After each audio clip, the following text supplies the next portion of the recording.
So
come on in and like up the stream.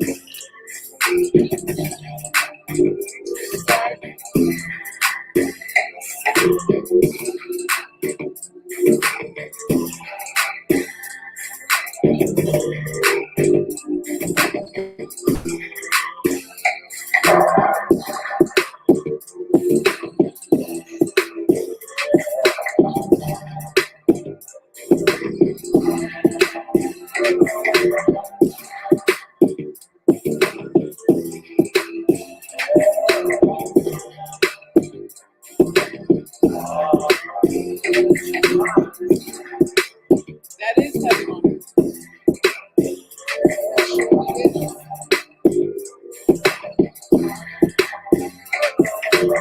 All of you signed up for the first. That's what I want to do. That workshop is coming.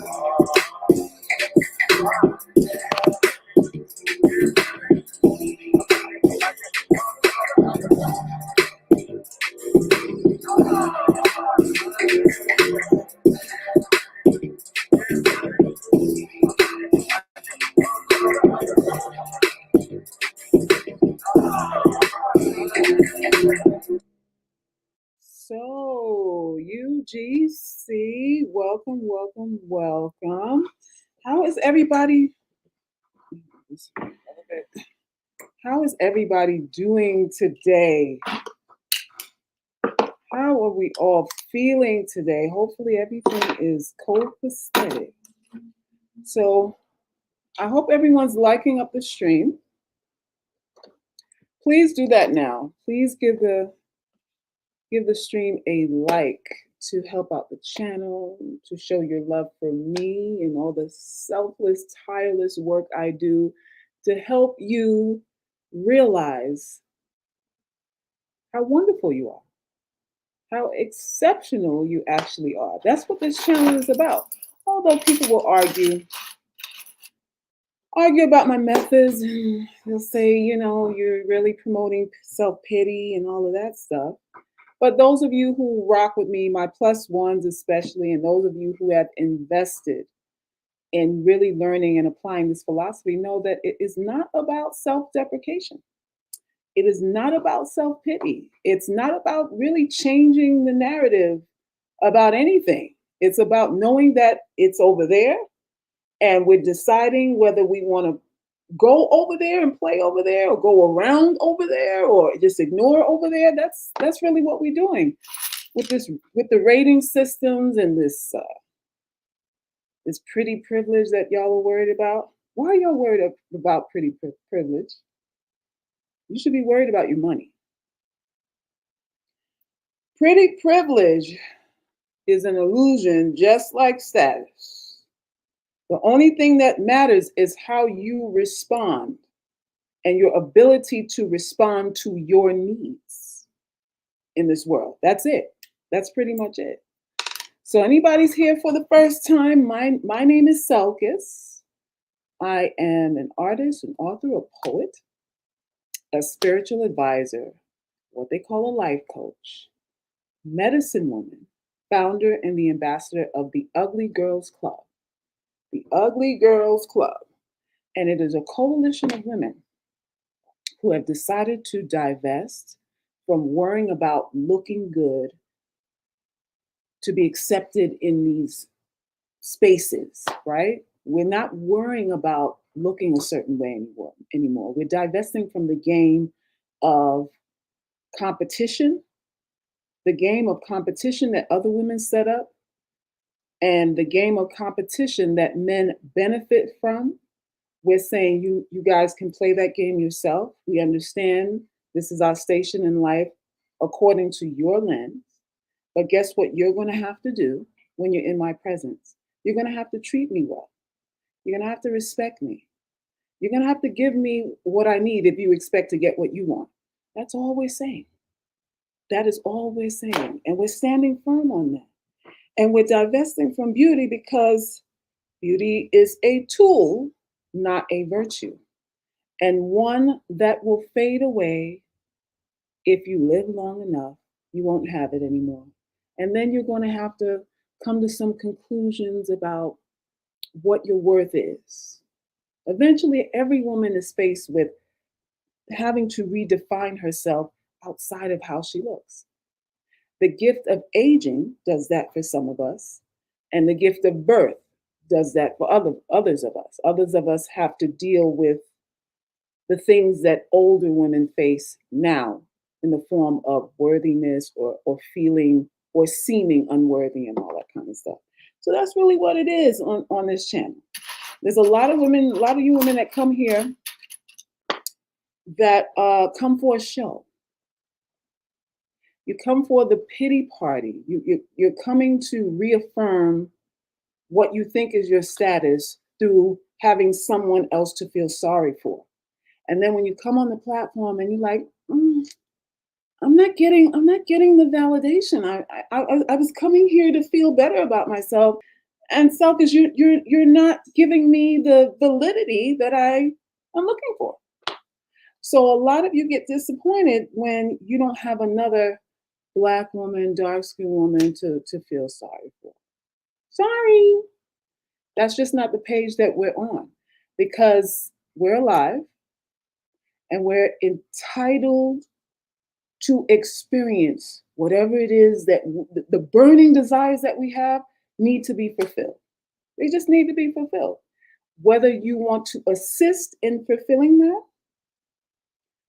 whether you want to assist in facilitating my needs, our desires being met is totally up to you. But you can't stop the show. You can't stop the show, y'all. Pretty privilege exists in here, in your mind. Pretty privilege is really a label, a cute little, you're marketing your insecurities and your jealousy. You have a label for your insecurity and your jealousy. And we call it pretty privilege. Some of you will argue and say, no, it's real, it's a thing. And some people are just acknowledging the truth. Really? How's that working for you? Is it an absolute truth? Is anything an absolute truth? Is there such a thing as an absolute truth? No, there's perspective. There is me evaluating things based on my experiences. That's what we all do. There is no absolute truth. So pretty privilege is you're projecting your fear and the assumed threat that another woman, the assumed threat and the power you feel that another woman has over the results that you get in your life. How powerful does that make you feel, though? Where do you go with that in your life, UGC? What do you do with that? If you say that someone else has more control over the results you get in your life than you do, how do you move forward with adopting that as a truth? Is what I'm asking. That's what I'm asking you. It's a dead end street, y'all. It's a dead end street. The worst thing that you could be in this world is poor. Poor and sick. Those two are the worst things that any woman can be, not ugly. If you are unwell and in pain, that is the epitome of sorrow. If you are unwell and in pain and can't afford the medicine or the treatment or the environment necessary for you to heal, then you are truly, truly a loser then. Truly. Being ugly is not a crime. It's not. Being ugly is not the worst thing that a woman can be. It's just not. And y'all are steady trying to soften the blow. You're trying to reframe and rename it so it doesn't sound as bad. But meanwhile, we're still being judgmental of other people. We all judge. We all do it. So what's the point of that? What's the point of that? The attack on the poor in this country, the world is so sick. Attack on the poor? Is that what's happening? Poor people are getting attacked? Is that what's happening? I know a lot of people who are talented, truly gifted, who have the ability to really call the shots in their lives. And they don't do it out of fear of criticism, out of fear of being rejected, out of fear of failing. They could really, really own their lives, monopolize their whole time, and really create the life that they want through their talent and their intelligence. And they don't do it. They refuse to do it because they rather a handout. They rather work for food, or let someone tell them that you're worth $20 an hour or $30 an hour, whatever. They rather that handout be security of someone doing the heavy lifting for them rather than them being a boss for themselves. So a lot of us are poor or have no power because we don't want it. That's the truth. We don't want it. We just want a little more vacation time. We want just a little, a few cents more. We want that guaranteed check. Not very many of us really want to be independent. It's untrue. So there are very few people, UGC, for you to really, really feel sorry for. Very, very few. Most of us seal our own fate. Most of us are sealing our own fate by what we perceive our value to be. It is no one else to blame at the end of the day, but you. It's a hard pill to swallow because we want someone else to blame, because then we don't have to take responsibility for our failures. Then it's not on us if we don't succeed. So it's a relief if someone else is responsible for our results. So what do women do all day long? Look for justifications as to why she can't have this and why her life is showing up like that. Totally, you want to talk about being ugly is disempowering? Everything you think about yourself is disempowering. Everything you're doing that you don't want to do is disempowering. Hell, I am. Not being ugly. Compromising and not getting reciprocity is disempowering. And how many of you are living like that? Giving and getting no return, or giving or not being compensated adequately enough for what it is you give. How many of you are living like that? Does that not feel humiliating? Does that not feel humiliating? So we got to look at everything in a holistic kind of way. Pretty women are not the enemy. Men are not the enemy. Anybody that you make your God should rule over you. Anyone don't understand that? Anyone who is feeding you should tell you what to do. Anybody got an issue with that? Anyone that you think is better than you should make you feel diminished. You're giving them the card, the ticket to do that. That's just what this thing is. So we are coming together now. My focus now is really on the bottom line. Let me have my sister Cam up here. Hey, Goddess. Hi. Sorry, had to handle some business. Anyway. That's okay. That's okay. We talking about you coming in right on time because we're talking about the bottom line here. Okay, divine timing, honey. Yeah, yes. the bottom line, and not wasting time on things that you cannot control. We waste a lot of time and a lot of energy on things that we cannot control. And the things that we cannot control are also things that we really don't care about. Because if you cared about them, guess what you'd be doing? You would be putting your time and your money into them. And you're not doing that either. So you're emotional over things that you really don't care about. How about that? You are depleting your emotional currency towards things that you have decided you're not going to do nothing to improve, nothing to gain, nothing to change, and all of that. How is that? That leads to poverty.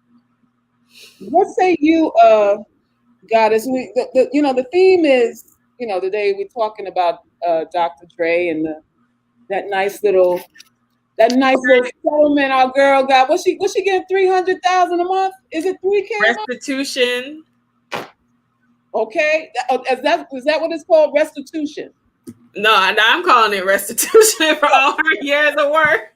Oh, yeah. Compensation and restitution. Yeah, yeah. But for time lost. For time lost. Mm-hmm. What say you about the argument though that she didn't make no beats in the studio? Why is she deserving of that much money because she didn't contribute to his ability? That's the issue that I have with. Let's talk about it. Let me just whoo. Yeah, woosah. Okay. So, my issue with that is, and this is a problem with relationships, right? Yeah. When, especially as a woman, we play different roles. Yes, everybody want to talk about what a man is a provider, a man is do this, and a man is do that. And when the time comes for the provision, it's a whole lot of hemming and hawing, a whole lot of problem, right? Right. But she put in. I don't even understand if she was married for a year, or the woman gave 25 years of her life. 25 years of her life. I am sure she has done. I am sure she has witnessed, seen, endured stuff that we probably don't even know about because she probably signed that NDA so she can get that $300K check. Okay, I am sure there is like no one places values on what women bring to the table, or quote unquote table, or what a woman value is, because it's not a dollar amount in this situation with Dr. Dre. What about her nurturing? What about her presence alone, making the house a home, wiping the tears out of his eye, getting the crust out of his eye, putting an energy in his back when he's feeling down or sick, encouraging. You don't know if she was pillow talking with him on certain deals and telling him, you know what, Dre, you might need to increase the price on this, or you don't know what she was doing for him as a partner. And if he determined that if she was doing nothing and her worth to him was just looking like a nice showpiece at these business dinners, then he placed the value on what that was for him. He placed the value on what that was for him. And he realized what his opportunity cost was going to be when he decided he didn't want to be a part of the situation anymore and divorce her. That comes with a cost. So you need, if you especially as a man are concerned about what a divorce settlement or what is going to happen when you guys break up, then that is for you to decide, is this woman, or is this commitment, is this partnership that they like to talk about, worth investing into, and what am I prepared to lose in case things don't work out? There is a value to that. And people want to talk about stats and stuff like that. Married men on average live 10 years longer. Married men on average make 20% more than single men. What you think that is coming from, right? And part of it too is our fault as women, because we don't communicate. And I had to have conversations with the men in my life about this. We don't communicate what it actually does to us to do these things. A lot of these men think we just love cooking. We just love cleaning. We just love having to like it doesn't cost any of our energy. Like it doesn't take away from us to nurture them. Yeah. They don't deal with emotional things well, first of all, but they don't understand the type of energy to emotionally uplift a man, a household, children, all of that. They don't understand what that is. They feel like we're just happy to do it. Even sex, sex takes a lot of energy and work. And I don't care what no woman says. She is lying to you. She is lying to you. Even if we love you, okay? If you end up on your knees doing anything, unhinge your jaw for anything, that is work. I remember I told my brother that, and he was like, that's not true. You're just probably not as sexual. I was like, okay, call your homegirls and ask them. Call your homegirls and ask them if they think a blowjob is a job like it says. Oh, wow. And he called them. He called them too. And he got a rude awakening. And he said he wished he didn't know. He wished he did not know.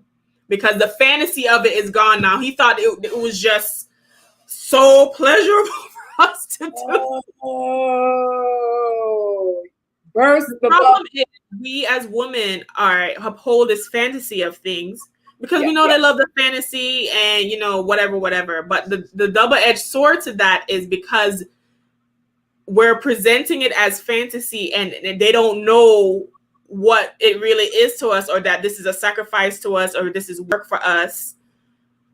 They undervalue what it is that we are bringing. But then when things go south and there's a dollar amount associated with it, now it's a whole problem, right? Mm-hmm. Now it's a whole problem. But if you're very concerned as a man about your money, then don't have a wife. Don't get married. Don't engage with women. Pay for your prostitutes or your whores or your escorts or your girlfriends and focus on making your money. Why have to deal with someone on a day-to-day if that is what your concern is? This is true. And that would be pretty logical, But the reason they do it is because it's cheaper for them to have a wife or someone that's live-in to do all these things than to have to cough up how much they want to cough up, risk disease, all kind of things, to have it the other way around. So it's like they're psychotic. You can't have it both ways. Everybody have choice. It's duality. It's the nature of reality. You want something, you're going to have to give up something for it.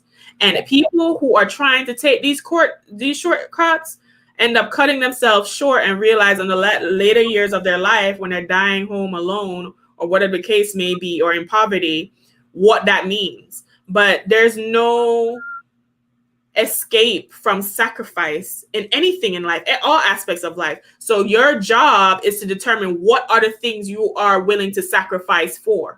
And that is it. Point period on that. This is true. This is true. And I guess it would be, you have to look at these relationships from a business perspective, which is not what a lot of women want to do, because then it kills the romanticism of it all, and I want you to love. It becomes transactional, and they don't like that. They don't like that, and women don't like that either. We want, if we don't tell the truth, we want men with money. We want his money, but we want him to like us too.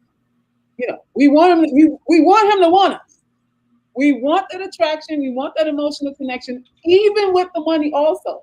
So there's that. But it's the same for them. They want the beauty, they want the nurturing, but they also want you to like them.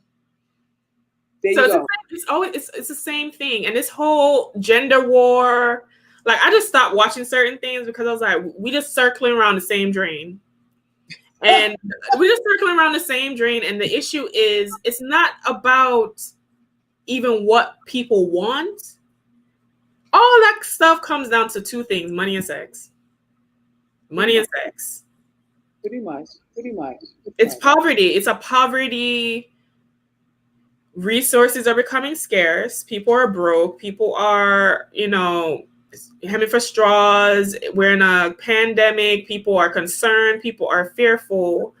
And especially with the dynamics between men and women and money economically right now, men want to ensure that regardless of income and tax bracket and whatever status they have, that they still have access to poom poom. And women want to ensure that they want a roof over their head and certain things if they give you access to the poom poom. So that's what it is. That's really what it is. What it is in a nutshell. So let's talk about this workshop that I have a little echo. Oh, let me turn down my volume. The workshop that we're putting together for August 28th at 11 a.m. Eastern Standard Time. Talk to them a little bit about what they're going to expect from this money making workshop and why it's so necessary right now for us to be thinking about money over everything else. Putting the purse. Listen, I've always been about the money, Salkis. You already know. Yes, I've always been about the yes, money. If yes, it ain't about the money, yes, you are. You have always about that. That you have a great relationship energetically with money, and a lot of us don't. A lot of us don't. So speak to why women need to focus on this now, and why okay.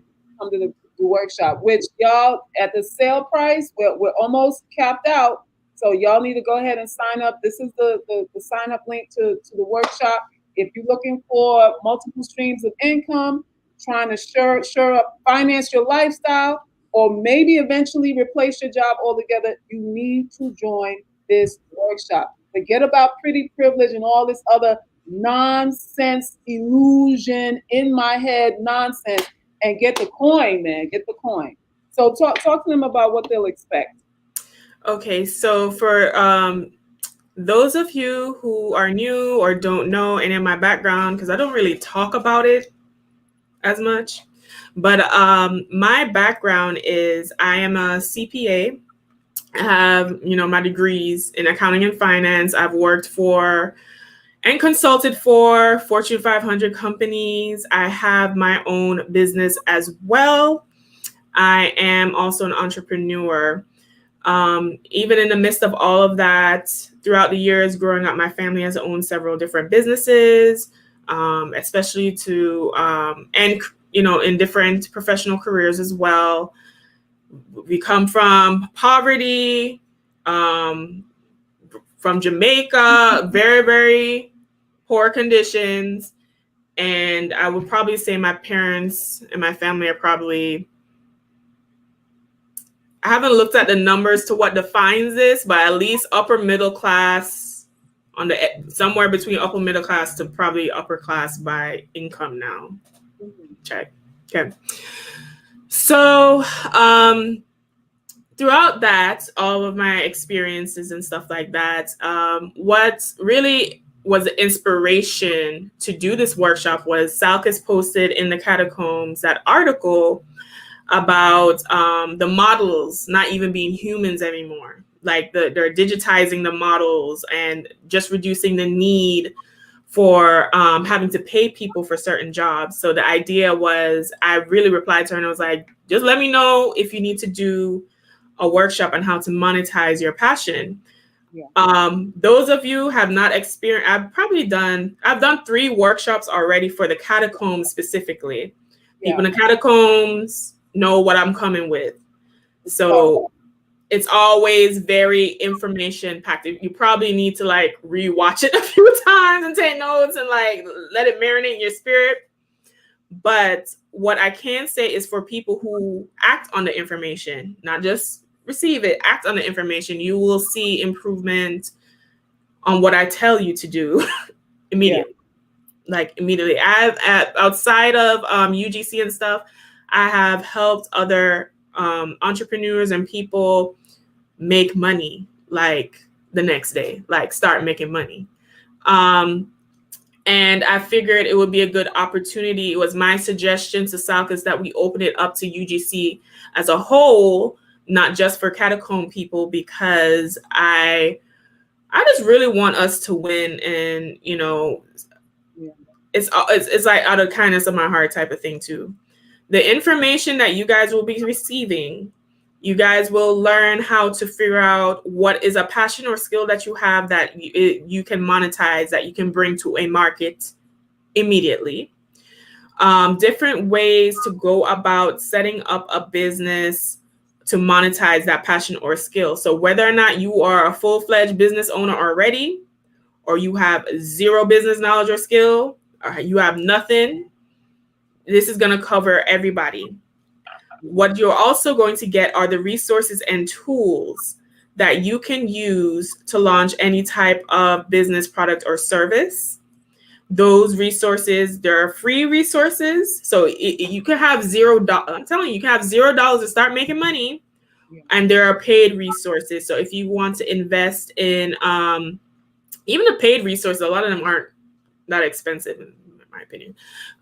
If you want to invest in that, those will be available for you as well. What is also going to be available to you is me and Salkis. And me and Salkis is a businesswoman. She's wear many different hats, as y'all know, artist, entrepreneur, all kind of things. Yes. Everything. Me as well. And I am big on mindset, the mindset part of this thing, because we are fighting our identity. In order for you to really embrace what you're going to learn, you really have to decide, okay, I'm going to put what I think I am aside and try this thing here. Put all of my effort into this thing here because I know where I want to be. If you want more money, that's another identity. Anything that you want that you don't have requires another identity. And I had to learn this for myself. And consolidating your energy and your focus will help you manifest the things that you want. It's a fight. It's an uphill fight because you got voices in your head that filled with truths, your personal truth that you have to fight against. So if you feel that a boss is what you have to have, that's something you're fighting against. It's not the fact that you don't have the skills, you don't have the talent, or the know-how. These things you have and you can learn very easily. You already have skills, and you already can learn that the technical part is not hard to learn. It is the mindset to go from I'm dependent, I have to have this, to I don't need that anymore. And we have to focus on that because for a lot of us, the reality is the kind of life that we want, we will probably have to finance that ourselves. A large portion of the sweat equity required to have the lifestyle that you want is probably going to be on you. Because of how the climate is and the fact that these men want to take you on the monkey bars for a day, you can't even get coffee and a croissant now. All they want to do is take you to the sandbox and have you swing on the monkey bars to get to know you. He don't want to spend no money. He wants you to audition just to do that. And audition for that. Audition to swing on the monkey bar. It's what's going on now because he's scrutinizing your work. He's scrutinizing your work. So our focus is not on high value men or women that supposedly have privilege or anything outside of what we control. You have to, I tell you, UGC all the time, you have to exploit yourself. You have to shamelessly exploit whatever talent and skill set you have. Humility, you can't be a business person and be humble and think you're going to make money. I actually looked up the definition of humble the other day. And what did it say? It says someone who regards themselves in low esteem, someone of low rank and authority. There you go. So humble is not even something out, and I think I posted it on my Credit Solutions says she just signed up. Yes. We reach a quote. If y'all want the discount, y'all better go on ahead. Don't be Johnny come latelys and then the price goes up and you're crying about it. Showing a modest or low estimate of one's importance. A low estimate of one's importance. And decisively defeated. Decisively defeated. Well, there you go. There you go. There you go. So that's why I was like, when people used to say, oh, you're not humble, I used to get offended by that because I know how hard I work. Yeah. But now I realize, I was like, that's not even something I want to even strive to be. And sometimes we just need to look up the definition of these terms, y'all, because it don't mean what we think it means. Yeah. Some people are under, well, a lot of women are under the assumption that humility, there's some virtue and value in putting other people first. And to that I say, how's that working for you? Because most of us who are on this platform have put other people in front of us. And have they reciprocated the value that you've given them? They usually don't. Anybody who knows that they are more important than you and that you feel that they are more important than you, they're going to give you their best? Where? When? How? It doesn't happen. It doesn't happen. So we gotta develop a healthy amount of ego, a healthy what is it? The armor. We got to put an armor around us for the criticisms and the people coming saying that, you're not good enough to do this, or it's already been done before, or I could do it better than you, and all the noise that people are going to come with when you're walking towards self-improvement. You have to block it out. You have to block it out. And if you don't block it out, 10 years, I just want y'all to think about 10 years from now and 15 years from now, and the universal income that they're talking about implementing, which ain't nothing but welfare to give you when the job market is looking funky and they don't need you anymore. When your job is outsourced to either India or a robot, and they don't need you anymore, because they're trying to figure out how not to need you anymore. That's what science is trying to figure out. And once they don't need you anymore, you'll become the slave. Listen, I don't want no part of that. And you wasting your time trying to get a man to save you. You're trying to get these dudes to finance a lifestyle when he has no direction. He's not thinking about his future. The only thing. And some of them can't finance their own lifestyle. No, they can't. And a lot of you are the retirement plans for these men. A lot of you are. You're the one with the stable income, and he's looking at your income to retire himself on. That's what's going on here. So it's really about, listen, we don't have time for jealousy. You really don't have time to be insecure anymore. You really need to be fearless. So that is what you are going to be learning how to do in this workshop. Amongst the technical stuff to actually set up a business, it's the psychological portion plus the technique merging together so that you can hit the ground running. And after the workshop, you can actually get started and put a business up within 24 hours. That's or really, even if you already have something going on. Yes. Like Salkis, we've done stuff together behind the scenes. Did you see money immediately when I told you to make it? Immediately. And listen, this ain't a pump up. Y'all know I don't do that. Y'all know I don't do that. I'm a lone ranger here. So if I'm endorsing this, how many people have y'all seen me endorse on this channel? I'll wait. None. So when I'm saying that this is the truth, and I wouldn't team up with her if she wasn't capable, you can be sure on that. Check the stats, go through my reel, go back to the beginning, and see how many people I've cammed up with and actually endorsed to do business with. I don't get down with people like that. But this is real. I've seen the effects of it in my own business. And we're teaming up so that you can get a piece of this pie, so you can stop worrying about these. I'm trying not to curse, so this will be monetized. I'm trying my best. I need all this ad money. I'm trying my best. Lord, have mercy on me. Have mercy on my soul. So you don't have to worry about these inconsequential people out here. And that's really where it's at. Consolidate and tunnel vision this thing. There's only a few things that you need to worry about. There's only a few. And really, men are not one of them. But money will always be one of them, because money is what we need for health, shelter, everything. Oh, look what Mistress Juicy Galore, what she said. Scroll up, Salkis. Her job is being outsourced to India and Bulgaria this fall. This fall? Where's Juicy? I don't see her. She's up a little bit. You have to go a little bit up to see her. Mistress Juicy Galore. Listen, and I'm going to save this story for the people who actually attend the workshop, but let me tell you something. Even if you think you have a stable career, right? You want to have something of your own, because it's going to help to insulate your financial security. Part of financial security is also diversifying your investments and stuff, but also diversifying the way you make money. And if you only have that one job, think of it as putting all your eggs in that one basket.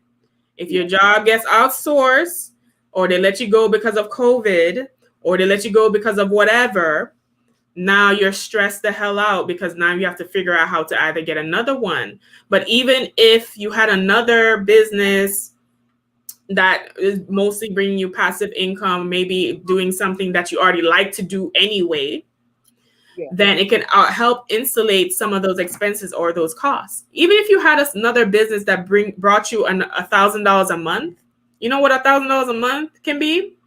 Money to put into some stock or crypto, money to get all your little policies together, get your long-term care insurance, so you're not hoping on which family member going to take care of you.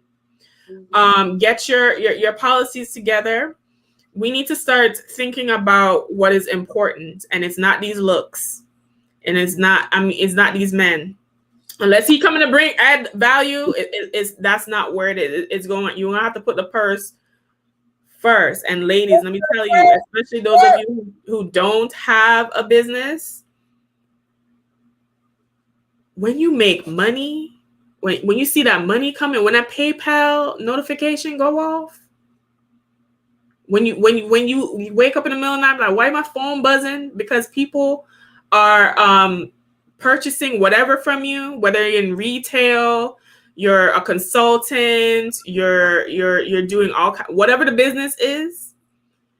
There's no better feeling. It feels better than even sex. Sometimes it feels better than. I don't even think about men when the money comes. Say it with your chest, okay? Shoot, you ain't got to be shy about that. Listen, there's only a few things that are going to bring you joy. You know, the whole point of this workshop not only is for you to learn how you can create multiple streams. It's really so that you can get into the habit and the mindset that you control your life and your happiness. We're really looking. We're passing on the responsibility for our happiness on finding a man or a husband or a boyfriend or whomever. We're waiting for him to invite us out to wear the dress. We're waiting on him to come into our lives to go to the restaurant we want to go to.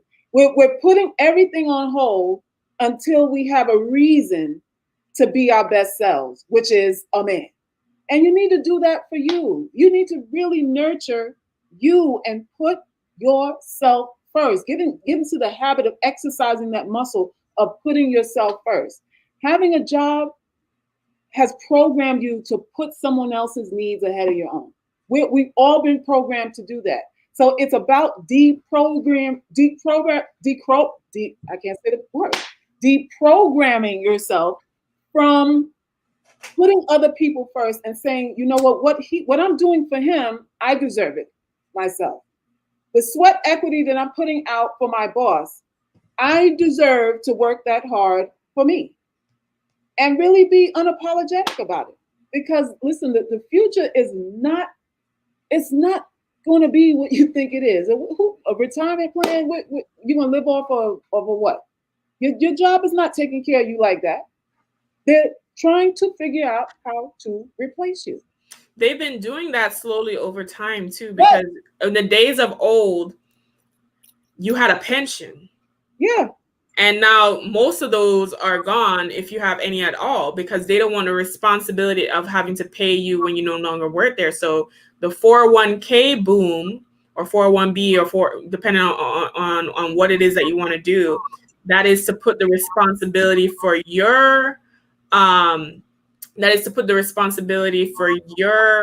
retirement in your hands. Because if you don't contribute to that, you're not going to get anything.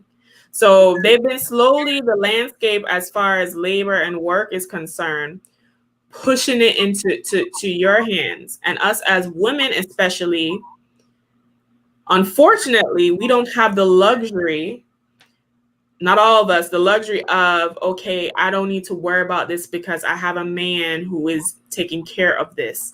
Because even if there's a man that earns and y'all married and he's setting up for retirement, a lot of these men make mistakes too, or don't know what the hell they or what they're doing, or there could be financial infidelity, which happens in marriages, where you're thinking he is safeguarding the money, but he done gamble the house, or he done put it in some, rickshaw investment, or whatever the case may be. So really, this is, even from an educational standpoint, even if you're not even planning on starting a business now, you're going to want to take this so you have the knowledge of what to do. And for those of you who are watching, we're really close to that 25 already. We're really close to that cap. Definitely by Monday, that price increase is going to hit. So, and I know some of y'all going to feel hurt at that price increase. But so it would behoove you, if this is something you're thinking about, or if you feel like, okay, I'm going to have the money by, because it's on the 28th by the end of the month, go put it on something so you can get the lower price, because I would hate for you to have to pay double the price when you can get the early bird special, right? No, because it's going to change your life. It changed mine. When she consulted with me, things started spinning for me. So and the only reason why I'm presenting her is because she stands for the principles that I stand for here. And she supports this organization, this coalition, and this movement. And she has integrity and consistency. And she works with the speed of immediacy. And she's not sometimey like some of you Sunday worshipers. And I see y'all floating around on other platforms and watch other women crying about looks and don't promote the channel. She is for this thing 100%. And I've seen the benefit of her being here. And this is why I'm presenting her to you, so you have an opportunity to get what I've gotten out of this relationship that we have. I have some phenomenal women in the catacombs, some phenomenal women that are putting their money where their mouth is. And because of their investment, they are contributing to this thing and getting all that they can out of it. They're seeing the benefit and the results and the change in their life. If you tiptoe around in this life and just dibble and dabble and everything, you're not going to see any results. This is what I've come to know. You got to be all in or not at all. All in or not at all. You can't say something doesn't work until you put all of your effort, your time, your money, and whatever else, all your sweat equity into it. This is the makings of success. This is the makings of it. You can't just be, passive, maybe and if and perhaps and I don't know, and if it does, and all that kind of stuff. Because there are people around us that are deliberately planning. They're making deliberate, intentional plans with your life as the consequence. This is what people are doing. So you want to take hold of the reins and call the shots in your life as much as you can. Income is just not going to be looking the same in the next 10 to 15 years. Not even in the next 5. Look how it's changed in the past 2 years.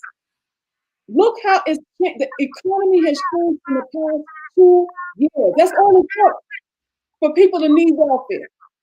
A couple of weeks out of work, and you're looking for a check in your mailbox from the government. So, y'all, what other wake-up call do you need? What other wake-up call do you need? Greetings, can you hear me? Yes. Yeah, greetings. Saying some positive vibes from Central America. So, I don't. Are you familiar with the book "Who Moved My Cheese"? I never heard of it. Are you familiar with that, goddess? So it's a little short business book, called "Who Moved My Cheese," and just in a nutshell, it's these two mice, and they're inside of a maze, right? And so somebody keeps moving the cheese, So they do experiments all the time with the mice. One of the mice waits for them to move the cheese. The other mouse, it's actually a really good analogy for life. And I remember reading it years ago before, I decided to travel outside the U.S. The other mouse started to get hit to it's seeing the pattern. Oh, they're about to move this here cheese again. Let me move before the cheese, And so before they set the whole thing up, because it's a maze, it's a pattern. And so just one woman's perspective, not necessarily the truth. Something that I observe with humans and just us, particularly as folks of the diaspora, women of the diaspora, we're so enticed, not to make us bad or wrong, but hey, the results are as it is. We're so enticed by the distraction. We're so enticed. It's so hypnotic. And so when it comes time, we're so easily triggered. We're going with March and we do so many things that are just ineffective. Just plain and simply just ineffective. We're very emotional. We're not effective on some basic things, and we get so distracted in agenda war. It's just not strategic. And so I'm always looking for leverage. I'm looking for like what's going to get me there the quickest, the most effective, while keeping my personal integrity intact. And I actually just got through working with Goddess. Thank you. And I have made no apologies from a very young woman. I observed patterns. Wait a minute. If I'm in the gym every day and she looks like that and I look like this, it must be something I'm not aware of. So somehow I got hip to let me pay somebody that knows what they're doing to help me shorten my learning curve with my blind spot. And I know the CEOs do it. Anyone that is extremely successfully financially in their diet, athletes invest in themselves in terms of education. And so we have, you know, something I used to tell my son, I'm not going to do the ghetto fabulous poverty. Everything you own is on your back and depreciates. Because I'm sure all of us know that we spent enough money on clothes that all went in the garbage, right? Ghetto fabulous poverty. I have never heard. That's so good. When one time my son came home, hopefully I'll never see this. One time he came home with a chain on, because you know it's peer pressure. He had a chain. I said, "Oh my gosh, a chain!" I said, "Are you serious?" All the time and investment, private school, your name, the food, and you came in here, you voluntarily put a chain on your neck that depreciates in value. I cannot speak to you. I cannot speak to you. There's no critical. This is called ghetto fabulous poverty, and I will not participate in it in this house. Everything you own is on your back and it depreciates in value. Everything. So he was like, all right, you OD. And I said, no, you don't get it. I'm not participating in the ghetto fabulous poverty. It's not effective. It doesn't serve us. So I figured if nobody around me is having these conversations, I went paid money for a coach that's handling in excess of $1 million a year, because there must be some stuff that I'm not aware of. So I don't know everything. But investing in coaching, even as a trainer, I pay for the best trainers, therapists, yoga instructors. And so it gives me an edge. I notice culturally, we have a tendency to feel like a leader or a Malcolm X or a Salkis should just give us something for free. If John Henry Clark lost his eyesight from reading books for the whole collective, that's telling you something. Dr. Ben, he's in the old folks home, barely could get some Chinese food or a glass of fresh juice. It's not that time anymore. And so those that we invest in a whole bunch of things that depreciate in value, and we're so resistant, particularly when maybe it's internalized self-hatred, who knows?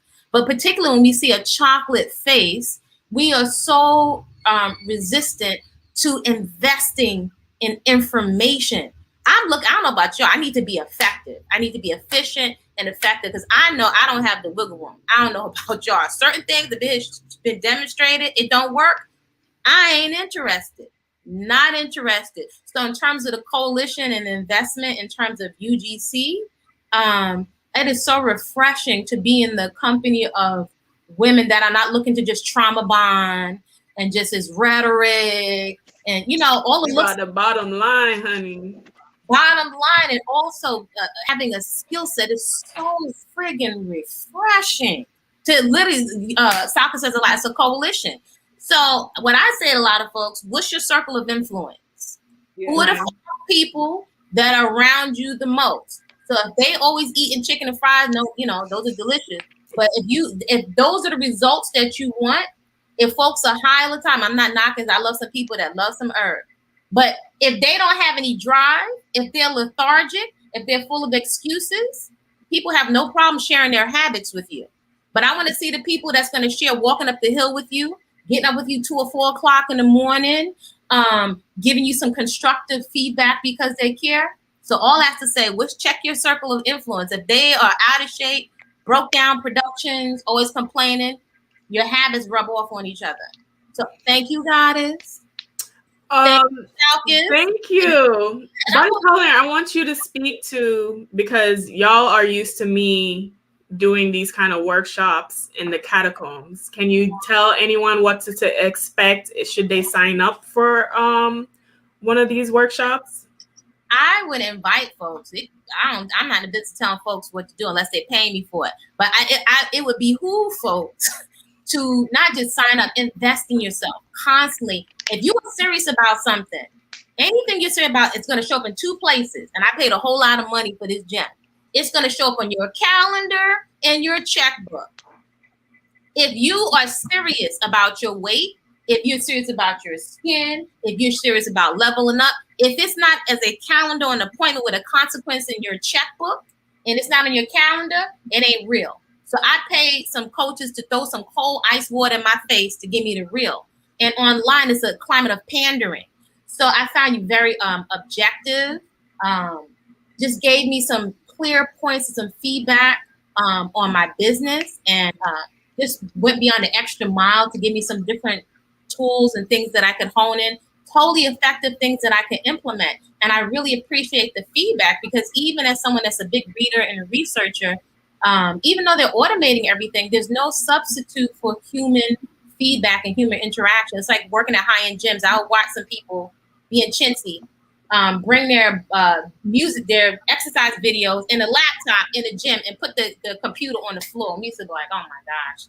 You know, the trainer sometimes used to laugh, because not to say you can't, but it's a longer learning curve. It's taking you 30 years to do something that could take you 9 months or a year, because we don't see the value in investing in ourselves. I'm about shortening the learning curve, as well as I'm looking at the caliber and the lifestyle of those I'm communing with. I want to leave a communication refreshed, and I got something I can take home and I can do. You know, I could give two pooty pits about these different celebrities, because we don't even have the same lifestyle. I'm looking to get to my bottom line. You know, so I got so many take home things, so professional, so giving tangible things that I can actually implement. So that's what I'm looking for when I'm engaging and I'm investing in a coach. And that always stays, that's in the budget. That stays in the budget. I'm the queen of, I don't need this, and that. This I need because it's a leverage activity. So that's, you know, what I'll say. You know where I'll be at. Yay. What's up? You there? Fiona. I'm here. What you got to say, boo? Hey, I came in on the tail end. Hey, UGC. So I came in, I'm about to put on my fake eyelashes and get ready to go to work. But I'm into material things. People can call it hood. I wear diamonds. I have a jeweler. I will go and get stuff made. I wear crystals. I wear all of that, because I'm not gonna just continue to just work and not do something to make me happy. Right. I am overweight, and I have sat amongst millionaires, and how I look wasn't predicated upon that business deal. It was what I knew. So start from where you are is my point. Don't get caught up in the looks. Don't get caught up in all of this stuff that don't matter. Find your niche. Find whatever your niche is and go from there. Do not, and another thing too is attend this workshop, because you need to know the how to and what to do once you get to that level. But whatever it is that you do, you become obsessed with it and you master it. Yes. Mm. That is so If like with me, okay, I like to eat. You can see that. I know about food. I can tell you about that. I can go to any restaurant. I was teaching someone the other day how when you go, not getting off the topic, but I'm just saying how when you know yourself, when you go to a restaurant, if you order just water, they will bring you tap water. So the proper way to order water when you want bottled water is you say, I want still water. The waiter will know that you do not want tap water. Oh, I done I'm learned a something. foodie. So ghetto, give me some water, please. I done learned something. What we call it, still water. I need still water, sir. So then they know to bring you tap. They know to bring you bottled water. But if you just say, "Oh, I would like to have water with lemon," they're automatically going to bring you tap water, right? So if you say, "I want sparkling," they know what it is. So for me, I know how to eat because I eat. You can't beat me in that. But I've had people that I've mentored, and I told them what I brought to the table, and they sat and they waited on me, and they waited on me, and they became frustrated because they didn't put the hustle. They were waiting for me. I can't give you that.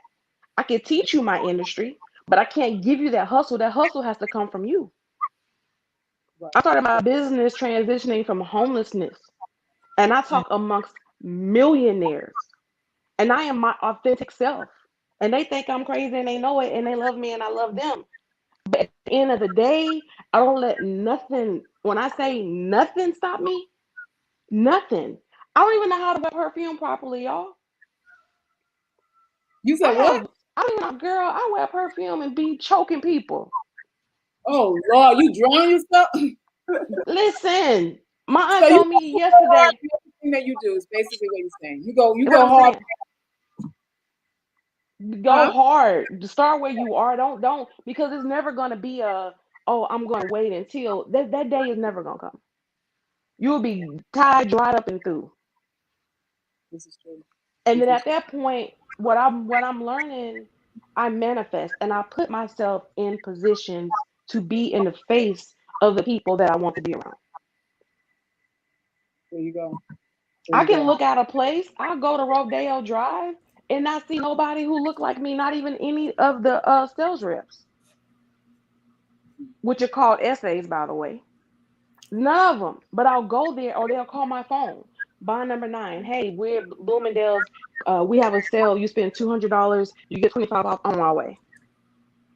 And my point is not getting off the topic is, but become obsessed with what you want to do. I don't care if you do fingernails.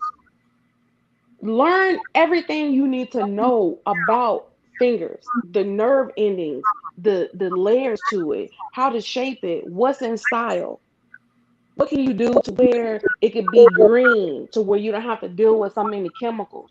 Become obsessed to where you know it and you don't have to stumble. But most importantly, don't worry about what the next person is doing. Don't talk about the next person. Don't worry about where they are because where they are is where they're supposed to be. It's like you're born today and they were born 10 years ago. How can you compare your life to where someone else is today? When you're just getting started, you are where you are supposed to be. And if you don't like where you are and you're not doing anything but complaining, then you deserve what you got. That's the thing. I think we have to understand that we deserve what has shown up in our lives. And that's kind of painful because it's like, you've been through some things, people hurt you and all that kind of stuff. But if you don't take responsibility, you're disempowered. Having power means having responsibility. You can't have power without responsibility. And I know we don't like that, but the two are mutually exclusive. There is not one without the other. So you have to say, listen, everything that the results that I have gotten are my fault or my issue or my intention or whatever it is. Now I'm going to shift. Now I'm going to change, and now I'm going to do something else. And like Kiona says, you really have to be a fanatic about it.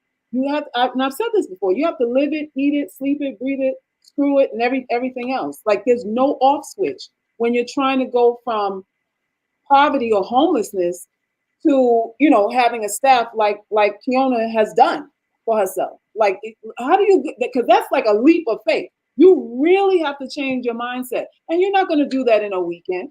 You're not going to do that just on holidays. I slept on the floor. And I worked 3 a.m. to 11 p.m. People will call me, let's go to a cookout. What cookout? I am working. And even now, I am obsessed with working because I love. Why? Because my business is an escort. However, that's just paperwork. I am my business. When people invest in me and come to me, they're not coming because of my business. They're selling. I had to sell me. Yeah. I think Because the the business. obsession thing, you're really right about Kiona, because even me and Body Culinary, I was talking to her before we came on this live, and I was saying that my friends and people notice. Can someone mute their mic? My friends and people notice that I'm so productive. Like I really maximize a lot of my time, and like people, I really have to schedule time. That's why I hate when people even are late because I usually have something, coming in that time. And I really don't have a lot of free time, but at the same time, I'm not mad at it because I'm doing something that I want to do as far as what my business is. And I think that's also the goal of this workshop, is for you to figure out how you can create a business around something that you like to do. Because all of us have jobs or have had jobs or have worked under people or whatever the case may be.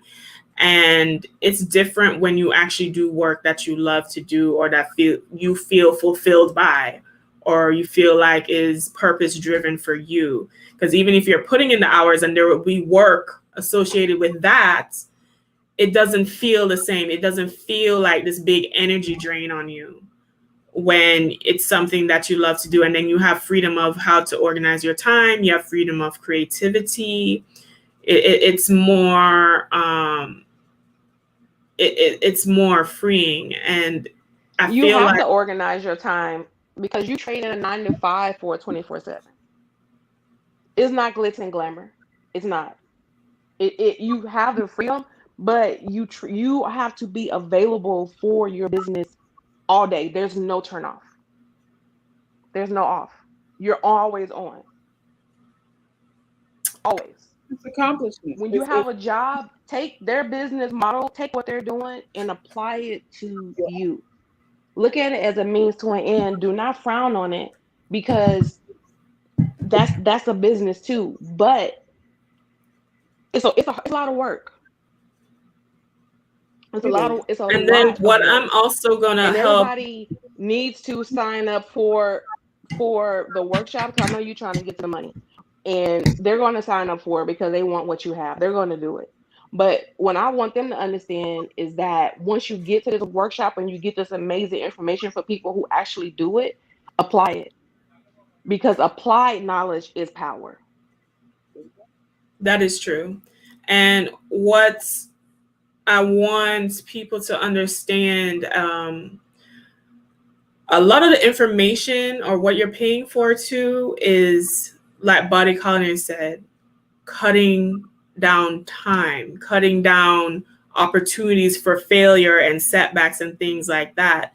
Because in the other live I did, when we briefly discussed some of these things, this is not my first time doing this type of work. I've had businesses before that didn't work out.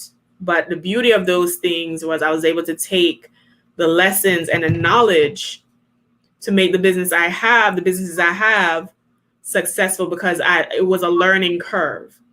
And what you're paying for is to shorten the waste of your time, which is also money and frustration and effort. Because I've seen a lot of people start business, say you're trying to sell your cookies, or you have a retail, you're trying to sell skincare or clothing, whatever, your boutique, whatever the business is. And you set it up, you get your website popping, you have whatever, and you're not making the money because there's so many other things that you have to consider. Sometimes we take the long way or this long path. When do you want to spend $1,500 over 6 months of mistakes, or you want to spend X amount of dollars to cut through some of that BS from people who've been down that path? Because if I had a workshop like this when I was starting out, listen, y'all probably wouldn't even see me right now. I'll probably, I'll probably be like Kiona trying to put my lashes going to the office right now. That part. But UGC, you have me while I'm still here. Okay, because yesterday I thought I was so cute, y'all, until I looked and I saw that corner was lifted up. Babe, I put them shades on so fast. Oh my God. Another thing too is when a lot of women rely on the beauty, which you should, use everything that you have, but don't let a man be your end all be all, because they're gonna get sick of you. Just like with Dr. Dre, he got sick of her. He thought her fair skin and her long face was exotic and that she was beautiful at one point. And now he probably can't even stand the smell of her. And now with this temporary order, it's even worse. He probably cursed the day she was even born, because he's looking at the fact that his monies are being given away. He's not even looking at what she invested with these 25 years putting up with him and all his stuff that came with him, because dealing with these men is a whole handful. Right. And then even that order So- is only 10% of his yearly income. Yeah, how about that? And it's temporary until he go to court. It's temporary. Yeah. It's not even that much. It's a temporary because people are looking at that dollar amount. Money. They're looking at that dollar amount, but 10%, that's what was that tax bill? 10% to his money is not a lot. So, but they're still saying she doesn't deserve it. She ain't scratched no records. She ain't made no beats. She wasn't in the studio with him, so she's still. But she probably topped him off. She wasn't even there when he was doing all of that. She didn't want to do it. She wasn't there when he was doing all of that. She wasn't. But she wasn't. She wasn't there when he started with the turn off the light. So are you saying, Kiona, that she know? Are you saying because she wasn't in the studio that she's not entitled to the 10%? Are you of the that maybe that's too much? No. I'm saying that she's entitled to for whatever she's asking for. But for the people that's saying that she wasn't there, I'm saying she wasn't.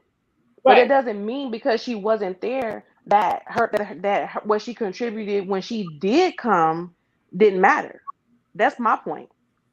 Well, no, she wasn't there from the beginning. No, she wasn't there for that. Wasn't. But the part that she was there for, she contributed. And she upgraded him, and she helped him, and she put up with his mess. And she deserves that and some. That's what I'm saying. Right. Let me say this about that. You can't buy back my time. 25 years, 22 years, however long she was with him, cannot be compensated for, no matter what he gives her. She's 25 or 26 or whatever years older. He can't pay that off. You can't really pay that off. So whatever she gets, whatever she can salvage out of the time that she lost, she's entitled to that. But it will never compensate for the time lost because time is not a renewable resource. Money cannot buy back time. So that's what anybody's paying for. That's what any man that you with that decides to be with you for 10 or 15 or 20 years and then gets up one day, you know what, you're not it. Has to at least compensate in some sort of way, but you've still lost. You've still lost time. In relationships with men, there is fairness. Take that out your head. Just take the word fair out of your head. There is nothing fair about a relationship with a man when your time and your body are involved in it. You take L's that no amount of money, no amount of restitution can compensate for. And that's just what it is. That's really just what it is. But what they are saying, what these men are saying is that you'll never have as much value as my money. That's what they're saying. It doesn't matter how cute you are, because she was cute. I'm sure when they got together, he thought he had a prize. But now it doesn't matter how cute you are or how well preserved you are or how you look on my arm and all that kind of stuff. You're never as valuable as the money that I'm bringing in. That's what these men are saying. So when you ladies are thinking about, well, being fair and contributing and all of that nonsense, understand that what he has at the end of the day, especially when there's a topic of divorce coming up, what he brings is always more valuable than what you've given him. And this is why you have to have your ducks in a row. This is why you have to have a life of your own, separate to his money, your dreams and goals and things that you're funding for yourself, so that when the storm comes and he's looking over your shoulder to someone, a newer model than you, you're not falling apart because you don't know how to pay the rent. Your lifestyle is diminished and all these things are happening because you didn't prepare for the day he doesn't love you anymore. And some of you may think that's a pessimistic way to feel about it, but I think it's a smart way to think about it, because what is marriage but putting insurance on emotions to begin with? You could have just loved him. You could have just lived in love for the 25 years. You didn't have to move him. What is the point of taking that extra step and making it and putting a license on your love if it wasn't about the money part of this thing and being compensated for the loss that you will inevitably experience by spending time and consolidating your time to this one man who eventually says, I love you, but I'm not in love with you anymore. Even if they still love you, because look at DMX fiance. She has no rights to that estate. And quote unquote common law, whatever, that BS. She has no rights. Always have your own money. I don't care how much money your man has. Do not be a girlfriend, which is what Salkis has tattooed on me. Don't. Get to your money. Don't. As long because as he's gonna get sick of you. Yeah, and he will just sit here and stay right there. A lot of them do that. It's called a side chick. I am. Salkis, you're speaking to I think a really a critical distinction of UGC. You know, these mature, you know, female. I love distinctions because distinctions make the difference. And sometimes when somebody's dropping a gem or telling you something, you could be assuming you have the same context. It's like when my godmother was telling me things years ago. It was 20, 30 years beyond my ability to comprehend. I didn't have a frame of reference. So your very important distinction is simple, but is real. Most of us, and it sounds so simple, do not have a concept of value.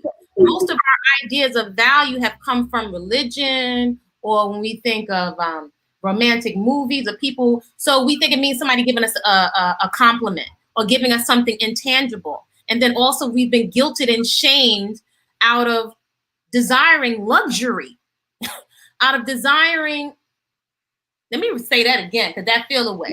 Yeah, because that one maybe twitch a little bit. Afro woman with kinky, nappy hair and a wide Patti LaBelle nose. Luxury. High end. Think about that. Guilted and shamed. Yeah. Everybody else on the planet gets to experience opulence. Yeah. Luxury.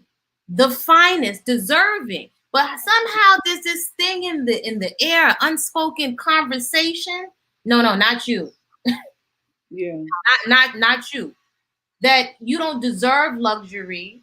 The luxury never comes, or you have to turn yourself inside out and subject your womb to being a battlefield for you to get a slither of a taste of luxury. Luxury is dangled in front of you. Yeah. Like we don't deserve luxury. You know what I'm saying? It's one thing to do something because you feel like it. It's another thing you don't have the option. You know, and so we've been choosing, and I would say, I'm gonna be real with you, in this climate of social media, and I call it like a mob, a cult-like, it's a cult-like kind of thing, whether it's real, we're just picking cults, and none of them leave us with anything tangible. They're not affecting, by the time you get offline, if I'm engaging in UGC, this is stimulating me to think and more things to get into action about things that I say that matter to me. But most of the brain candy junk food, it triggers the emotions. But if we had to really look at it, you're left with nothing for the 2, 3, 4 hours you spent in front of the screen. If anything, you're freaked out, scared, and you're munching on more Pringles, you know, to try to soothe your nerves. You know, so luxury can't, I don't know if any of us can even imagine ourselves on just because the finest cotton sheets, you know, or, you know, I'm going to travel in style to Machu Picchu with the tour. Yes, honey. Just because I want to, or I'm going to book a room in the finest hotel where I can see the waterfall outside the window. And no, I could eat. I know how to sprout, but no, I'm going to have the $200 salad and the $50 turmeric green juice. What salad is $200? Honey, if they're going and searching for some truffles or some rare exotic fruit or something, a green that comes with the gold flakes on it. It only comes once a year. once a year, so rather than us complain about it, I like to have a healthy sense of curiosity, because I even notice the complaining keeps me stuck in the victimhood. This is victimhood thing that's like insidious, that we don't even realize we've internalized it. And the victim shows up in a lot of our excuses, our very valid excuses. We have valid excuses why we're too busy to exercise. We have valid excuses for why we can't do this or why we can't afford that. But then the valid excuses run our life. But if we had to experience like, oh my gosh, are you going to leave this planet without experiencing opulence? You've made your womb available to people that could give two peach pits about you, but you don't get to experience opulence? You have to experience it. I know. You have to experience everything that you desire. That's pretty much. We're scared to experience opulence because we're comfortable and familiar with our homies. So we won't, you miss out on scholarships. You miss out on trips. You miss out on the jazz fest. You miss out on Betty Carter waiting for other people to go with you. I've been in front of the Sphinx by myself. I've been in Israel by myself. And I was like, wow, I sure wish somebody else was here, but I'm here. We're waiting something psychologically. It has a hold. We're waiting. You're waiting for somebody to ask you to dance. Before you know it, they're going to be clicking that light in the club saying, last dance. I don't know where you're going, but you got to get the heck up out of here. The club is about to close. Get your coats from the coat check. And there goes our life as Afro women. So you might want to. What do you say she's about talking about the luxury and the $200, the luxury with a $200 salad? I want to say this, and I'm going to mute out for a second, but this is a good show. When you start making money, measure before you pleasure. I buy what I want now, but I didn't always do this. So once you come to the workshop, this needs to be up there, oxygen for everyone. Be serious about your life and invest in yourself. I don't care how much money anyone has. Always invest in yourself. Always be a student, because you will never know everything. But measure before you pleasure. So when you sit down and eat that salad for $200, you need to already know or have already made that $200 back before you spent it. You should already have that disposable income and already have the cash flow, because this pandemic is setting you up to win. And if you don't come out with money, then it's on you. Mm-hmm. Well, I want to address this comment. We are taught to be mules from a very young age. Then our men go to other communities and lavish them. Do y'all believe that? Yes. You do? I would say so. I think it's just a culture. I don't know if it's so intentional. I think it's a pattern. I think it's definitely a cultural pattern. And I would add this to what Kiana said. She's right. But strategy, I'd say take everything and leverage it. Leverage. I remember once I was on a flight going to Spain. And I was sitting in the aircraft in the jump seat, right, as one of the flight attendants. And there was a couple sitting right across from me. And the gentleman, he said he had never taken a vacation before, because usually on these flights, you wind up talking to all different kinds of people. He said, wow, this is my first time taking a vacation. And I was like, dang, he spent his whole life? And I was like, wow, I haven't even been working as long as him with a business, and I'm going to the same destination he has, that he's going. I remember once I wound up in Israel, I had, how much did I leave? Maybe with a Metro card. And I came back with more than when I left with. Like sometimes just, so I don't feel like our creativity and our strategy is being tapped as a collective, as men, as women. I think this social media is dumbing us down. So again, when you're in a circle of influence that people that are stimulating, let's say for example, once I gave my son a gift when he graduated from high school. I gave him a bicycle. So I'm like, if I can ride a bike and get around, you could ride it too. And I gave him a trip, to like travel outside the U.S. And he's like, I want to go to Japan. I said, well, you could take yourself to Japan. That's your responsibility. Now I can assist you in getting to Japan. So my recommendations as mom strategist, go over to the library, and I want you to find the language clubs that's at the library, because you got a lot of people that want to learn how to speak English. That's number one. Number two, there's usually different types of societies. Every culture has some kind of society. I want you to go to the society and see what kinds of free programs they have. I say you can orchestrate your way to Japan. You know what I'm saying? You can get to Japan, but that's your dream to get to Japan. So what I gave him shortened his learning curve, and that's the power. And also I would say in learning your value, right? In terms of what you bring to the table, I am so much more with wisdom. I'm so much more aware of my value. You don't have enough money. You don't have that much six packs for what you're offering me. And I've worked in one of the top restaurants in New York. So that $300 salad plate, I know how to make it. I know other chefs that invite me to you. There's so many other ways you can have the experience. There are other types of currency in addition to fiat currency. I've been invited to go travel with somebody to be their personal assistant, trainer, and chef. Now I've been getting paid for it, several times. So there's like a lot of times where our creativity is not being tapped into. All of the narratives are being pre-written and scripted in what's here. So there are other types of currency. Sometimes people want to be around you because you're just a wonderful, fabulous person and will invite you to their yacht. Listen, I'm sending a car for you. I've wound up in different places. People offering me that. I want to do something. Can I say something? And can I say something? Then I'm gonna go. Yeah. How many people is in this chat right now? How many is? I think it's 100. How many people do we have watching? 117 watching. Looks like 117. And for the workshop, how much the capacity do we have for the workshop? We haven't said that, but we're keeping it very, very small. We want to. So I would like to give away $1,000 for the people who have the most people to sign up. And if they could email info@theuglygirlsclub.com with the receipt of the people that they have, that showing the receipt where they signed up, and I'll show the receipt from the people in their email to show receipt that they signed up, that they refer people. So the person that has the most people who sign up for the program gets $1,000, and they provide their receipts. Yes, during the workshop. All right, y'all up for the challenge? Y'all up for the challenge?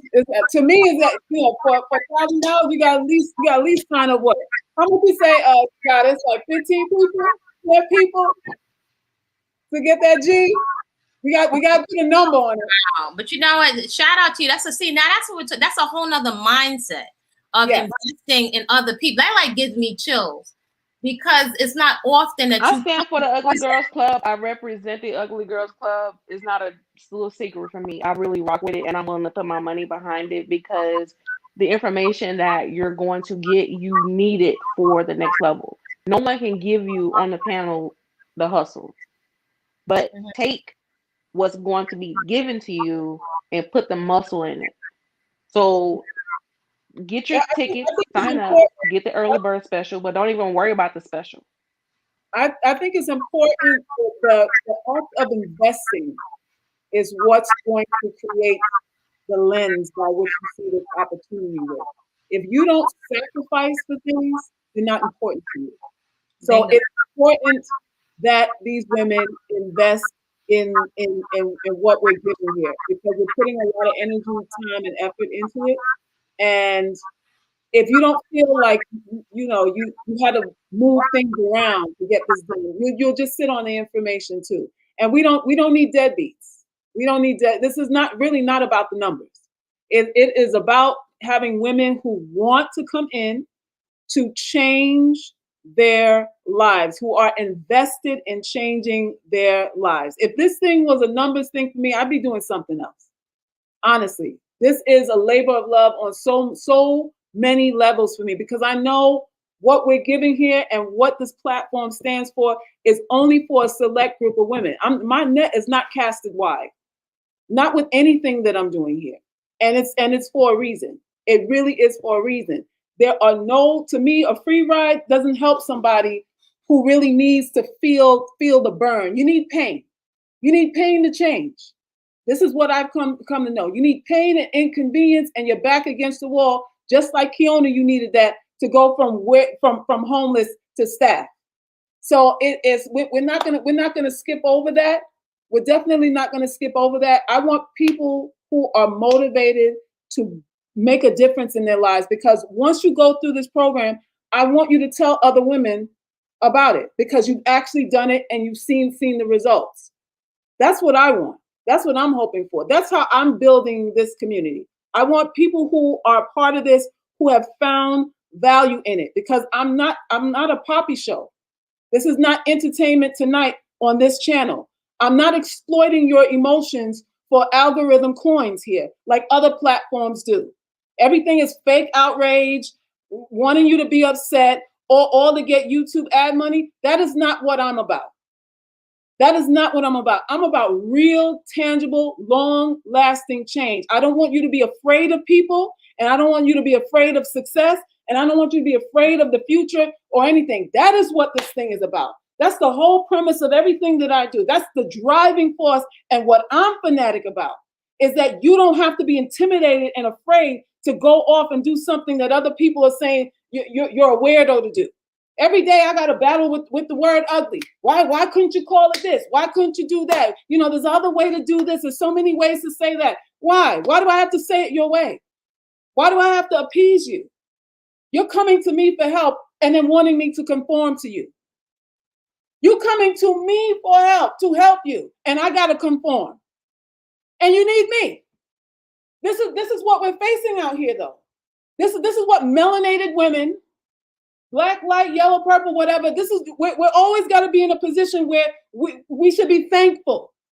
We can't honor and respect and feel maybe even some conceit for what we can do. We always got to be thankful somebody's giving us something. Even people that need you want you to be thankful that they need you. How about that? Enough with all of that. Enough with all of that. Y'all put your weight up. Put your money where your mouth is. Make the sacrifice so that when you come, you're going to come with pen and paper. You're going to come with pen and paper, and you're taking copious notes because you put in on it. Because you put in on it. You sacrifice for your boss. You do overtime for your boss, and they take half of your overtime check. Everybody's raping you. Everybody's pimping you out here. Men included. The men you love included. And we're not getting a match in output. We're not getting back what we're putting out to anybody else. Now is your opportunity to grind for you, to sacrifice for you, and get comfortable with you having to answer to yourself instead of other people. We just worried about all day long. You wake up worried about what people think. You go to bed worried about what people think. You take a bath worrying about what people think. You eat while you're worrying about people think. There's no break from the worry. There's no break from the worry. Why? Because you think you have no value. The only reason why anybody would worry is because you've interpreted yourself as having no value. And we have to come out of that. That's a slave mentality. You want to know what a slave mentality is? That's it. That's it. So we have to cross over. We have to cross over into another lane and go, you know what? You know, this thing that I do here, that's worth X amount. And this thing that I know here, that's worth X amount. And this thing that I'm giving here, that's worth X amount. And my presence and my time, the hour of my time is worth X amount. And you dollar amount the whole thing. That's where we got to get to. And you got to come up with a number for yourself because nobody wants to pay you. That's really the reality of it. Nobody wants to give you what you're worth. Nobody is going to want to give you what you're worth. Everybody's going to lowball you. Especially if you're a melanated woman. Because everybody's thinking that you're a handout. We have to change that. Especially. Especially what? You there? I say especially if you are especially if you're a Black woman. There you go. There you go. And even with you have to know it. Don't come in with duh. That's why I said be obsessed. Know your stuff. Know it. Mm-hmm. Mm-hmm. If you can't explain it, you don't know it well enough. Listen, what do you stand for? If it's freedom, if it's creativity, if it's money, figure it out. And understand, once you figure it out, it's going to take effort and sacrifice to get whatever that thing is. You're not going to get anything easy. You're not going to get it because everything you've gotten so far wasn't easy to get. If you got a degree from school, how much billable hours did you lose going to school for the degree? How many parties and events and things you missed, sacrificing the study, for exams and and going to classes and all that kind of stuff. You sacrifice for that. You sacrifice for the status. But it felt worthwhile because this is an institution and a degree or whatever from Harvard means something. It increases your station in life because of the branding behind the paper that they give you. You got to do that for you. You got to be an institution unto yourself. What degrees does your personal institution give out? You got to be that for you. You got to be status for you. This is what we're going to be learning. This is what we're going to be going through. Salkis, you're definitely speaking to the branding of melanated and Afro women, that basically our brand has been destroyed. I was just meditating on it yesterday. I was looking at this woman, this beautiful, mature woman in Japan, 51. She's a model. Thanks for signing up, y'all. And looking at women from around the world, I was like, oh my goodness. With the Korean beauty, you see they have their stamp and their name, like, it's an esteemed Korean beauty. Or you think of Russia has this or these women, but melanated women, our brand is in the toilet right now. And the only ones with a vested interest in that's not true. That's brand. Not true, Mama. And I love you. That's not true. That's not true. When I say our brand in terms of if we're and that's reflected in terms of us flourishing financially, right? How we're treating us being able to negotiate for what we want in very tangible respects and with intention. In that sense, somebody else is writing the narrative for our brand. So when we're going to, let's say, a music company, Cardi B is a brand, but she's not only branded for herself. When you go internationally, people look at you, they see Whoopi Goldberg, they see Cardi B. When I was in Korea, they said, oh, Whoopi Goldberg, or you go somewhere now, they know Bob Marley. It's a brand, it's a message. When you are international, even if they don't know you, Locks is a brand. World Star Hip Hop, people are looking at it in other countries. So in that context, it's not primarily us writing the narrative for our brand and us being paid accordingly, us flourishing financially as a result of it, us being protected in terms of our brand. If we look at people coming to save us when something happens, when how many girls went missing, that says a lot for our brand. But if I look internationally, you can have one, let's say, about our vanilla counterparts, and they got troops and everybody coming to rescue her. So there's some kind of a branding in terms of her value, how she is perceived. In the global eye, we're perceived mostly as how we can perform, intimately with our reproductive organs. That's how, the perception of how we are valued. So you don't think of Afro women, or the picture, the program is not Afro women when it comes to luxury. So that's what I mean in terms of our brand. Well, could we say that Afro women, that people think of luxury and they think it's something that we want to protect, something that's very rare or luxurious that they don't have access to? Can we say that we're treated like a luxury item, in the world? And I don't see that, as a collective, that when people see us, they see like royalty. Even with, what's that woman, Queen Elizabeth or whatever, whatever her look is. People snap to attention. She has a brand that she has established around her, and they protect their brand. For generations, they protect their brand that translates into their wealth, into their brands globally. People hear the accent. People dote on their accent. I don't find that Afro women living in the Americas, our brand, we're not valued. Hold on. TNC 874. Yes, you can. If you want to email me on the Ugly Girls Club website, we'll get that together so that I know that it's coming from you. We make arrangements. Okay.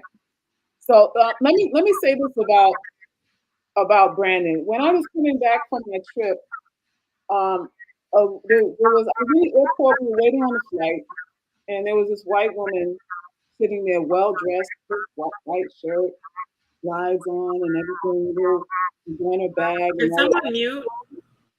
Yeah, there's an echo.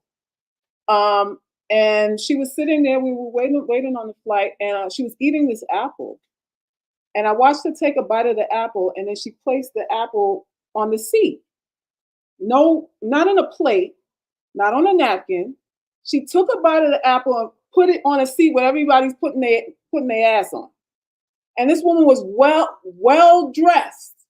She looked high end and all of that. And I watched her. I said, anybody else see? I was like, wait a minute. Am I seeing what I'm seeing here? This woman put an apple that she put in her mouth back on a bare seat that children might have pissed in the chair, all kind of stuff going on in the chair, and she's well dressed. So what I'm saying all that to say is it's a lot of fronting going on. There's a lot of fronting, there's a lot of opulent fronting going on out here. And even though the narrative of Black women being second class, low rate, bush women, or whatever it is, whatever the narrative is, that we're not synonymous with opulence. Do not assume for a second someone suited across from you is taking a shower, has brushed their teeth, and doing the necessaries that you would think someone with money does. We got a lot of assumptions. And status is about appearances.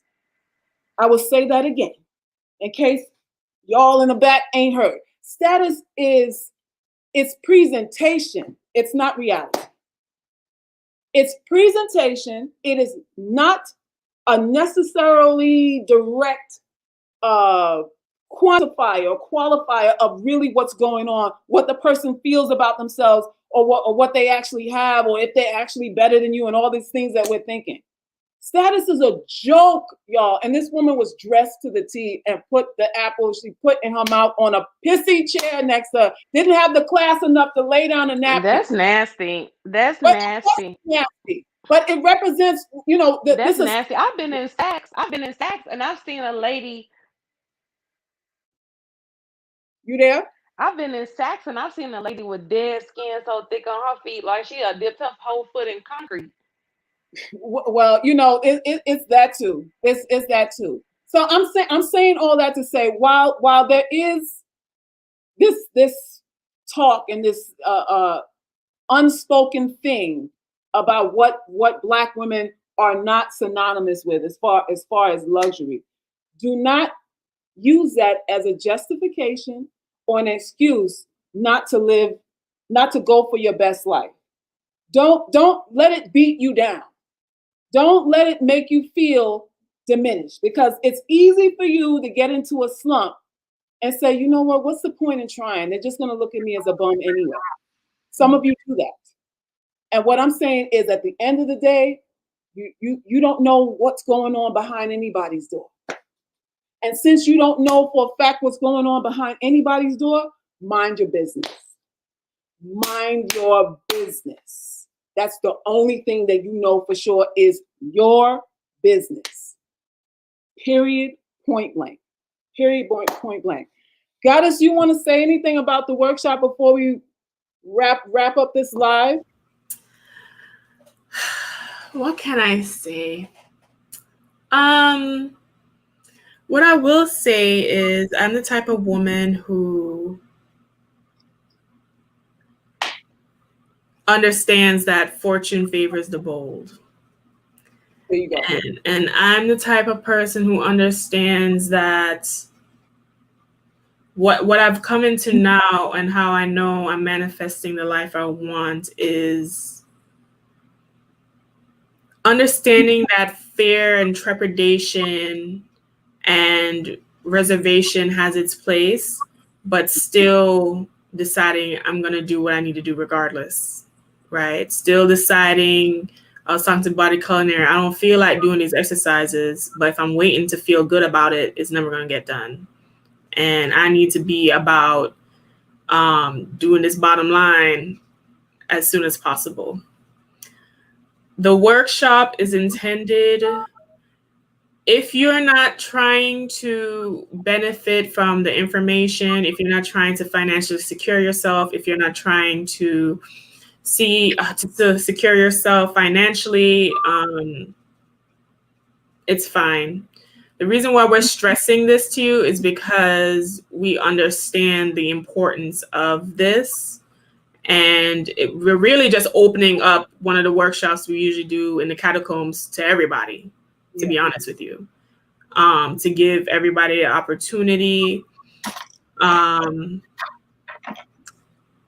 My goal has always been to help women and to empower them, to put them in positions to be successful or to take whatever talents that they have and realize that you can do and be so much more. When it comes to what you will be getting from this workshop, you're probably going to leave feeling like you got more than what you paid for, because I could charge thousands of dollars for this. A lot of people in this space charge thousands of dollars for the information that I give, that you will be receiving. But when we talked about price, I wanted to make it as affordable while not insulting the knowledge, right? While not, because we understand UGC that people don't appreciate or value what is free. People don't, you have to put skin in the game, and that price is your skin in the game. What I will say for those of you who watch this video, hopefully in time before Monday, we probably already reached our 25 quota, to be honest with you. We're going to decide to leave the price as is throughout this weekend because we're shooting this live late or whatever the case may be. But come Monday, that price is going to increase from $149 to $359. And me and Salkis are not going to move that or lose sleep over that because we're trying to even keep it small anyway. So make a decision on what it is that you want. Time is moving. For those of you in Patreon and Catacombs or knowing the day-to-days of my life or what I choose to share, we really don't have time to wait on things that Buddy Culinary was talking about. Time to wait on experiences, time to wait on nothing. If you can learn how to make at least $1,000 a month extra, that's a trip to somewhere you need to see. That's a trip. Yeah. That's a trip. That's an experience that you never have. That is whatever you want to decide to do with the money. And we'll see. And, you know, if there's value and you guys like these things, there might be future workshops. So after I teach you how to get the money, what to do with it. Yeah. But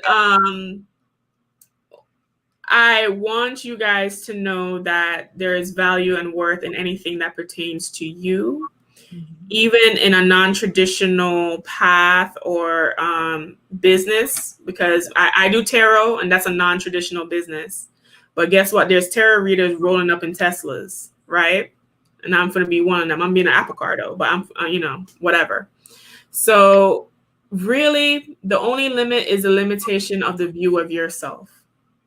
Because what I'm about to teach y'all, there's a million ways to skin a cat, and you will get the tools to decide whichever way you want to go about getting this bag is the way you go about in getting it. But you can't say you don't have the knowledge or you don't have the resources or you don't have the tools. A lot of the tools I'm listing are stuff you can use for free.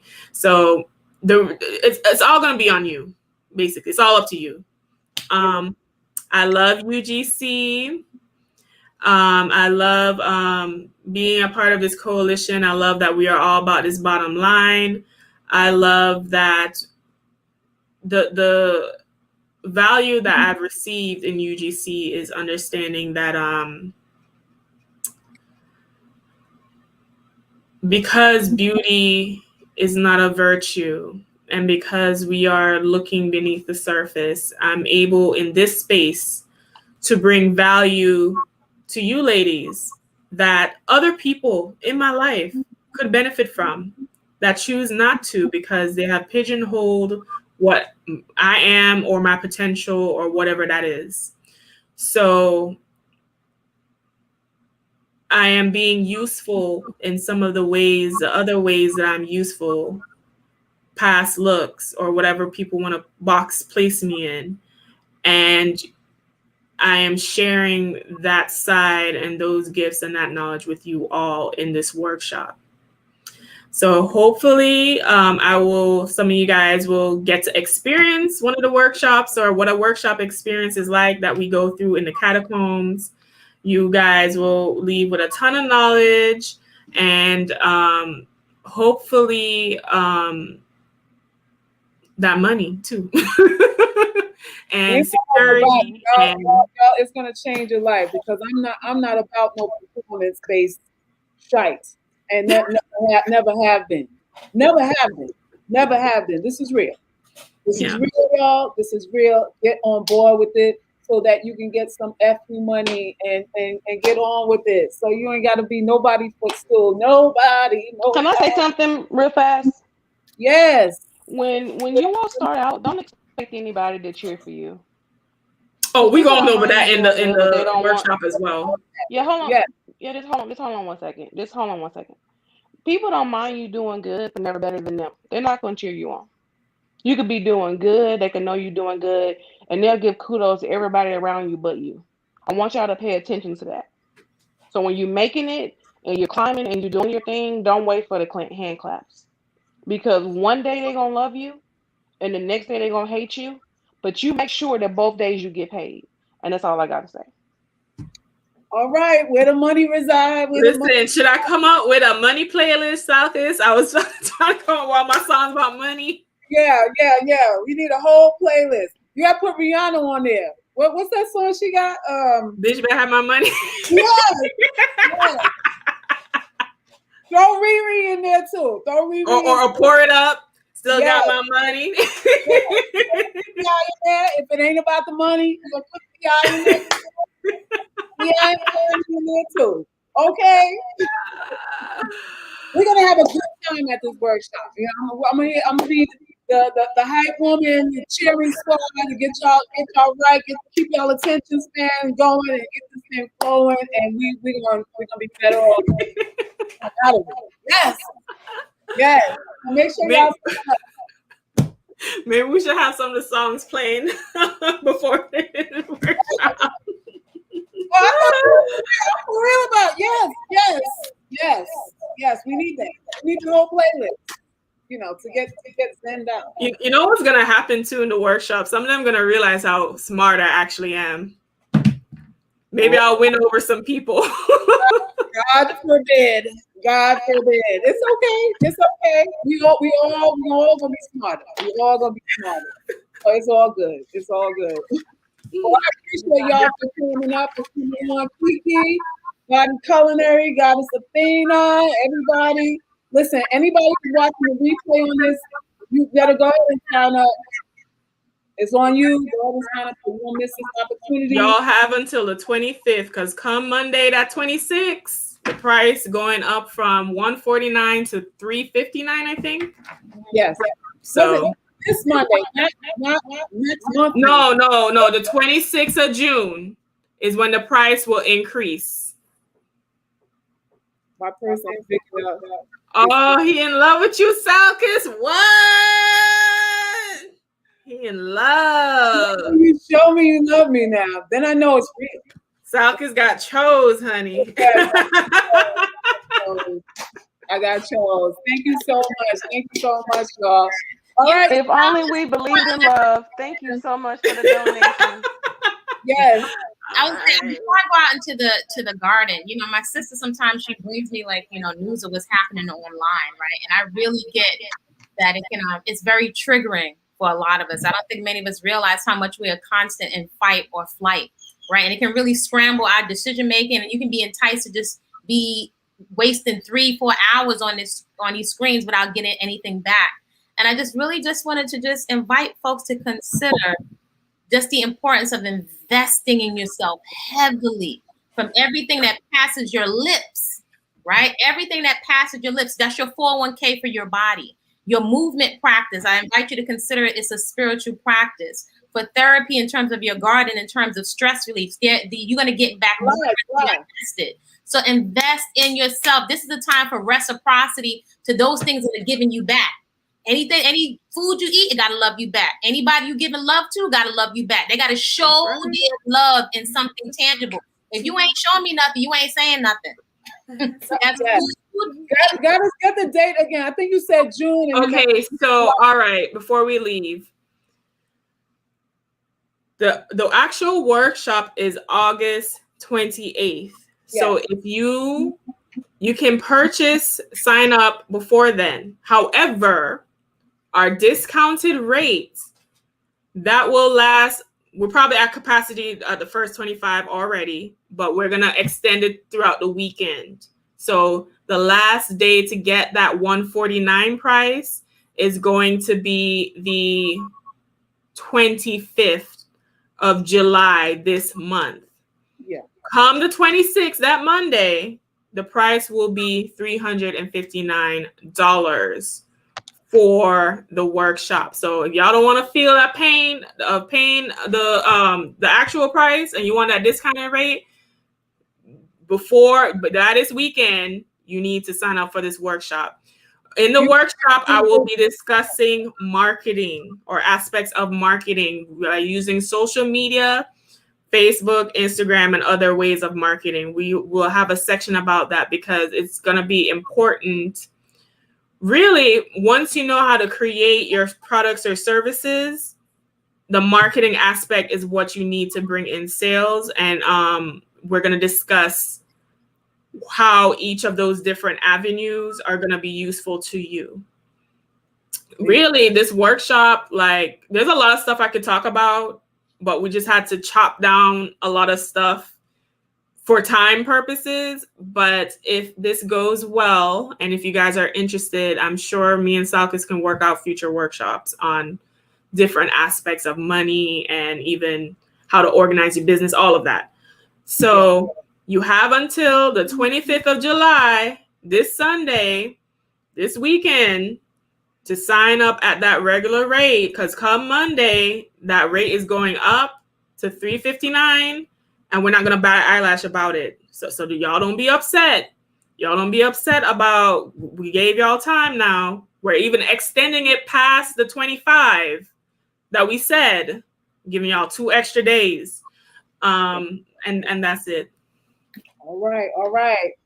Yay. So Latasha just signed up too. Okay, Rocky just signed up too. Yay. So y'all are coming through. We're going to have some fun, y'all. We are going to have some fun. I thank you all for coming on this live. Share this video. Y'all sign up. Don't wait till the last minute. And then in my inbox, could you please? Because it ain't no please after that. You got this whole weekend, but you need to act with immediacy right now. And we'll see y'all soon. Purse first, y'all. Forget everything else. I know nothing else matters. My money dance. Yes. Peace and love, everybody. Bye.